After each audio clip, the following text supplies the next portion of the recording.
টিংখং বিধায়ক তথা অসম চৰকাৰৰ সন্মানীয় কেবিনেট মন্ত্ৰী বিমল বৰা পৃষ্ঠপোষকতাত দিহিংসাক বহুমুখী সমবায় সমিতি লিমিটেডৰ উদ্যোগত গ্ৰহণ কৰা কৰ্ম আঁচনিৰ অংশ হিচাপে 2024-2025 বৰ্ষত উৎপাদিত আলু আজি প্ৰথমখন গাড়ীত মুঠ 12,083 কিলোগ্ৰাম পেপচিকো ইণ্ডিয়া হলিডিং পিভিটি লিমিটেডৰ পৰা ফেক্টৰীলৈ প্ৰেৰণ কৰা হয়। উল্লেখ্য যে সম্প্ৰতি ক্ৰমবৰ্ধমান নিবনুৱা সমস্যা আৰু কৰ্ম সংস্থাপনহীনতাই ভাৰাক্ৰান্ত কৰা কৰ্মক্ষম যুৱক যুৱতী পুৰুষ মহিলা খেতিয়কসকলক সংগঠিত কৰি উৎপাদনমুখী চিন্তা চেতনা আৰু বিভিন্ন ধৰণৰ কৰ্মমুখী আঁচনিৰে আগবঢ়াই নি অৰ্থনৈতিকভাৱে স্বাৱলম্বী কৰি তুলিবলৈ চেষ্টা অব্যাহত ৰাখিছে।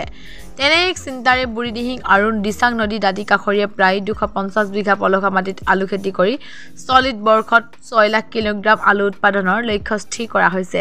চলিত বৰ্ষত আজি প্ৰথম দিনা 12,083 কিলোগ্ৰাম আলু পেপচিকো ইণ্ডিয়া হলিডিং পিভিটি লিমিটেডক বিক্ৰীৰ বাবে প্ৰেৰণ কৰা হৈছে। পৰৱৰ্তী সময়ত দৈনিক ন্যূনতম 25,000 কিলোগ্ৰামকৈ আলু প্ৰেৰণ কৰিব বুলি জানিব পৰা দিছে।